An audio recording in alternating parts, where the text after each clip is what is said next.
بلغوا عنی ولو آیا، تمہارے ساتھ میں ایک آیت ہے تو اس آیت سے اس شخص تک پہنچا تو اس سے واقع ہوا جو اس سے ہم کو یہ حکم دیا گیا، اس امت کو یہ حکم دیا گیا۔ آج ہم دیکھیں کہ صلی اللہ علیہ وسلم نے جو حکم ہم کو دیا تھا اس کو پورا کرنے کے لیے ہم کتنا کام کر رہے ہیں، اس مشن کو ان لوگوں تک پہنچانا ہے جو اس سے دور ہے، جو اس سے ناواقف ہے، کیا یہ ہماری ذمہ داری نہیں ہے؟ نبی صلی اللہ علیہ وسلم سے محبت کا تقاضا یہ ہے، اولین کا تقاضا یہ ہے جو اس مشن کو پورا کرنے میں ہم اپنی زندگی لگائیں، اپنی صلاحیت لگائیں، اپنا مال خرچ کریں، اپنی جان خرچ کریں۔ صحابہ کرام نے جب یہ آواز سنی تو پوری تاریخ کی کتابوں کو آپ اٹھا کر دیکھ لیجیے کہ وہاں سوالات کا مجمع موجود تھا، لیکن عرب کی سرزمین پر 10,000 سے زیادہ صحابوں کو خبریں ملی۔ باقی 1 لاکھ سے زائد صحابہ کہاں چلے گئے؟ کوئی پوری دنیا میں پھیل گئے، اور جہاں جو گئے وہاں انہوں نے اسلام کے جھنڈے کو بلند کیا، اپنی سیرت کے ذریعے سے، اپنے کردار کے ذریعے سے، اپنے اخلاق کے ذریعے سے، اپنے معاملات کے ذریعے سے وہ جہاں بھی گئے لوگ ان سے غلام بن گئے، لوگ اس دین کو اپنانے کے لیے اس دین کو وہ لے کر آئے تھے۔ یہ سیرت نبی صلی اللہ علیہ وسلم نے سنت کی، اور اسی کو اپنانا ہماری ذمہ داری ہے۔ لیکن آج ہم دیکھیں کہ ہم سے ہمارا بہت ہی کچھ نہیں، ہم سے ہمارے گھر کے لوگ کچھ نہیں،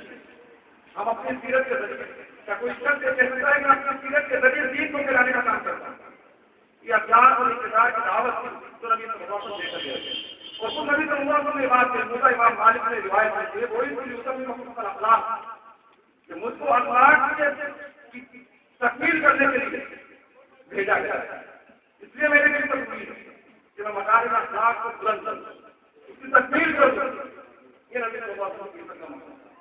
اور نبی صلی اللہ علیہ وسلم سیرت کا مطالعہ کرتے ہیں، زندگی کو اٹھا کر دیتے ہیں کہ جو بھی نبی صلی اللہ علیہ وسلم سے ملا اس کا کفر پر رہنا مشکل ہو گیا، کفر پر رہنا مشکل ہو گیا۔ نبی صلی اللہ علیہ وسلم کیا کہتے ہیں حکومت کو لے کر گئے تھے، نبی صلی اللہ علیہ وسلم کی عاجزی اور انکساری کا حال ہم دیکھیں کہ جب مکہ فتح ہوا اور جب مکہ میں داخل ہو رہے ہیں تو ہم دیکھیں کہ اس طرح نبی صلی اللہ علیہ وسلم فاتح ہوتے ہوئے مکہ کی زمین میں داخل ہو جائیں کہ آپ کا سر اونٹ کی کمر میں لگا ہوا ہے، اور اللہ کے حمد و ثنا کرتے ہوئے، اللہ کا ذکر کرتے ہوئے، اللہ کی تقدیر کو بلند کرتے ہوئے آپ مکہ کے اندر داخل ہو رہے ہیں۔ آپ میں سے کئی لوگوں نے تاریخ کو پڑھا ہوگا، ہسٹری پڑھی ہوگی، اور یہ بھی پڑھا ہوگا کہ جب کوئی فاتح کسی ملک کے اندر فتح کے بعد داخل ہوا ہے تو اس نے کیا کیا ہے، وہ قتل و غارت بھی مچاتا ہوا، لوگوں کو مارتا ہوا، ان کی بستیوں کو اجاڑتا ہوا اور شہر کے اندر داخل ہوتا ہے۔ لیکن دوسری طرف نبی صلی اللہ علیہ وسلم کی فاتحانہ حیثیت کو نہیں دیکھتے کہ کسی کو مارا نہیں گیا، اور وہ لوگ جنہوں نے مکہ سے باہر نکالا تھا ان کے لیے عام اعلان کیا گیا تھا اپنی بہاری میں چھوٹ جاؤ، تمام لوگوں کو معاف کیا جاتا تھا، کسی کو سزا نہیں دی جائے گی چاہے انہوں نے کچھ بھی کیا۔ وہیں نبی صلی اللہ علیہ وسلم کی شجاعت اور روب کو ہم دیکھیں کہ حضرت علی رضی اللہ تعالیٰ عنہ کہتے ہیں کہ جب جنگ اپنے شباب پر ہوتی تھی، جنگ اپنے شباب پر ہوتی تھی، ہم پناہ ڈھونڈ کرتے ہوں تو نبی صلی اللہ علیہ وسلم کے دامن میں پناہ ملا کرتے ہیں۔ حضرت علی کی بہادری اور شجاعت کا کس سے مشہور ہے؟ وہ یہ بات کہتے ہیں کہ جنگ جب اپنے شباب پر ہوتی تھی تو ہم تو نبی صلی اللہ علیہ وسلم کے دامن میں پناہ ملتی تھی، یہ نبی صلی اللہ علیہ وسلم کے شجاعت اور روب کا معاملہ تھا۔ لیکن دوسری طرف ہم دیکھیں کہ نبی صلی اللہ علیہ وسلم کی نرمی، نبی صلی اللہ علیہ وسلم کا نرم مزاج کہ وہ بڑھیا جو روز آپ کے اوپر کچرا پھینک رہی ہے آپ کو اٹھا کر آپ کو آگے بڑھا رہے ہیں۔ نبی صلی اللہ علیہ وسلم کے ساتھ ایسے بات آئے صحابہ موجود تھے کہ جو ایک بار میں بڑھیا کی گردن کو اس کے جسم سے الگ کر دیتے اور اس کو محسوس بھی نہ ہوتا تو اس کی گردن الگ کی جاتی تھی، لیکن نبی صلی اللہ علیہ وسلم یہ حکم کبھی نہیں دیا، اور جب ایک کرنا نہیں سکھا گیا تو آپ اجازت کے لیے گئے کہ بیماری کا حال پوچھنے گئے۔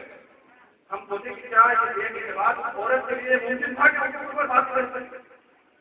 تو یہ نبی صلی اللہ علیہ وسلم کا کتاب تھا کہ لوگوں کا اپنے اوپر کہنا مشکل کر دیا گیا، وہ مجبور تھے کہ کیسے اس دین کو قبول نہ کر اس بڑھیا کا واقعہ بھی آپ نے سنا ہے، نبی صلی اللہ علیہ وسلم اس کا بول اٹھا کر لے جا رہے ہیں، اس کا سامان اٹھا کر لے جا رہے ہیں، اور پورے رات میں نبی صلی اللہ علیہ وسلم کو نصیحت کر رہی ہے کہ دیکھو ایک شخص سے بچ کر رہے ہیں، محمد خان کا ایک شخص ہے وہ جب سے آیا ہے اس کو رشتہ داروں کو الگ کر دیا، پورے رات کو تعلیم دی گئی، اور جب اپنے مقام پر پہنچی تو اس نے کہا کہ میں نے تمہارا نام تو پوچھا ہی نہیں، جب نام پوچھا تو کہا کہ میری محمد، ہم بہت کریں کہ کیا ہے کہ پورا کردار دیکھنے کے بعد بڑھیا کے لیے ممکن تھا کہ وہ اپنے خود پر بات کریں۔ نبی صلی اللہ علیہ وسلم کا روب اور شجاعت ہم دیکھیں کہ جب ایک جنگ کے موقع پر نبی صلی اللہ صلی اللہ علیہ وسلم درخت کے نیچے آرام کر رہے ہیں. ایک شخص وہاں پر آیا تلوار لے کر اور کہا کہ چھوڑو تمہیں کون بچایا جائے. نبی صلی اللہ علیہ وسلم نے پوری ہمت کے ساتھ یہ بات کہی کہ اللہ بچانے والا یہ لفظ نبی کو کاٹنے لگا اور تلوار سے ہاتھ. نبی صلی اللہ علیہ وسلم چاہتے اس کا جواب دے سکتے تھے لیکن تاریخ گواہ اس بات کو پتہ نہیں تھی. لیکن کیا شخص کے لیے یہ ممکن تھا کہ اوپر پر بات ہو رہی. یہ نبی صلی اللہ علیہ وسلم کی تعلیم کا کردار تھا کہ لوگوں کے لیے مشکل کر دیا تھا کہ اوپر پر بات ہو رہی. یہ ہماری ذمہ داری ہے. نبی صلی اللہ علیہ وسلم نے امت کو یہ تعلیم دی کہ کسی بھی حالت میں مایوس نہ ہو چاہے حالات جتنے بھی ناکافار ہو لیکن یہ امت پوری امید کے ساتھ اپنے وقار کو حاصل رکھے اپنے مشن کے لیے کام کر رہے اپنے مقصد پر چلتی رہے چاہے حالات جتنے بھی ناکافار ہو. آج ہم چھوٹی باتوں پر مایوس ہو جاتے ہیں. چھوٹی چھوٹی باتوں پر گھبرا جاتے ہیں. کوئی ہم کسی گروہ کا نام لے کر ڈراتا ہے کوئی کسی آرگنائزیشن کا نام لے کر ہم کو ڈراتا ہے اور ہم کہاں پہ رکھتے ہیں ہمارے دل دھڑک میں رکھتے ہیں. نبی صلی اللہ علیہ وسلم دیکھیں طائف کا واقعہ آپ کو سنا. نبی صلی اللہ علیہ وسلم کی جگہ اگر کوئی بھی شخص ہوتا تو وہ پوری طرح سے مایوس ہو جاتا اور بد دعا یہ اپنے آپ میں مایوسی کی نشانی ہے. لیکن ہم دیکھیں کہ ان لوگوں نے جو برتاؤ کیا پتھر برتا ہے. جبریل امین علیہ السلام آتے ہوئے کہتے ہیں کہ نبی صلی اللہ علیہ وسلم میرے ساتھ ان پہاڑوں کے فرشتے ہیں آپ حکم دیجیے ان پہاڑوں کو ملا کر اس پتھر کو برباد کر دینا. ان کو ان کے چیز کی سزا دی جائے گی. نبی صلی اللہ علیہ وسلم جو بات کہی وہ جو تاریخ کی کتابوں میں ہم کو ملتی ہے وہ سنیں جیسا تو نبی صلی اللہ علیہ وسلم نے کہے کہ کیا ہوا جو آج بستی اس کو ایمان نہیں کرتا. کیا ہوا جو آج انہوں نے اسے پتھروں کی برسات کری ہے. کیا ہوا جو ان شراب کی بچوں نے مجھے تنگ کیا لیکن میں مایوس ہوں. یہ لوگ اگر ایمان نہیں لائے تو نہ لائیں لیکن مجھے امید ہے اپنے رب سے جب اتنی نئی لگتے آئیں گی تو وہ اپنے دین پر ہمیں خوشی میں لے کر آئے وہ دین کو نہیں چھوڑیں گے بلکہ اس دین کو قبول کریں گے. تو اس بات کی تاریخ گواہ ہے کہ فتح مکہ کے بعد میں تاریخ کو فتح کیا گیا اور وہی جگہ جہاں پر نبی صلی اللہ علیہ وسلم پر پتھروں کی برسات ہوئی تھی اس جگہ پر کسی نے اسلام غالب ہوا. تو یہ آج اس مایوسی کے دور میں ہم گزر رہے ہیں. اس مایوسی کے دور میں نبی صلی اللہ علیہ وسلم کا یہ روشن پہلو ہم کو اس بات کی تعلیم دیتا ہے کہ ہم کو امید رہتے ہوئے اپنے مقصد کے لیے اپنی زندگی کو لگائیں اور اس بات سے اللہ کی امید رکھیں کہ آج کی نسلیں اگر قبول نہیں کرتی تو آنے والی نسلیں ضرور اس دین کو غالب کریں گے ضرور اس دین کو قبول کریں گے. اور ہمارے لیے تو امید کا یہ پہلو آج ہم اپنے آنکھوں سے دکھاتا ہے. ہمارے گھر کو کچھ قسمت لوگ ہیں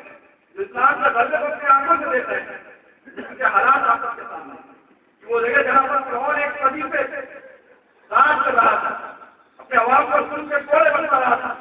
ہم دیکھیں کہ وہاں پر اسلام کے ملک بنتے ہوئے اخوان نے کس طرح سے دین کو غالب کیا جس طرح سے وہاں پر اسلام کے کلمے کو بلند کیا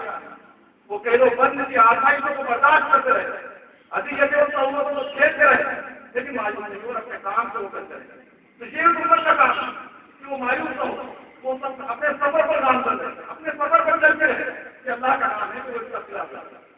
اور پھر یہ دنیا ہی نہیں بلکہ اس دنیا کے بعد ایک اور دنیا ہے آخرت ہے. اگر اس دنیا میں ہمیں کچھ نہ بھی ملے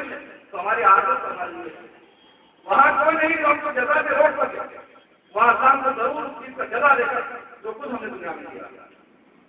اسی طرح سے نبی صلی اللہ علیہ وسلم کا دشمنوں کے ساتھ جو معاملہ ہے وہ بھی ہم دیکھتے ہیں. فتح مکہ کے ایک سپاہی کے دشمنوں کو معاف کر دیا گیا. ایک مثال ہوتی ہے کہ نبی صلی اللہ علیہ وسلم ہجرت کر کے مکہ سے مدینہ جا رہے ہیں. ہم دیکھیں کہ جب کوئی شخص اس سے خوف کے حالات ہیں جبکہ اس کے سب سے منصوبے بن رہے ہیں اس کو مارنے کی سازشیں کی جا رہی ہیں پورا شہر اس کا دشمن ہے. ایسے میں کوئی شخص اپنے گھر کو چھوڑ کر جاتا ہو تو سب کو کس چیز کی فکر ہوتی ہے. وہ اپنے آپ کو بچانے کی فکر کرتا ہے اپنے سرمایہ کو بچانے کی فکر کرتا ہے اپنے رشتے داروں کو اپنے بچوں کو بچانے کی فکر کرتا ہے. لیکن نبی صلی اللہ علیہ وسلم کی سیرت میں ہم دیکھتے ہیں کہ وہ حضرت علی کو سمجھا رہے ہیں کہ علی میں جا رہا ہوں اور تمہاری ذمہ داری یہ ہے کہ کل صبح یہ ان لوگوں کی جو ہمارے سے میرے پاس لگی ہوئی ہیں یہ تمام ہمارے سے لوگوں کے قبول کر دیا جائے. یعنی دشمنوں کی فکر ہے جاتے وقت ان لوگوں کی فکر ہے جو ان کے سب سے منصوبے بنا رہے ہیں جنہوں نے مکہ میں رہنا شروع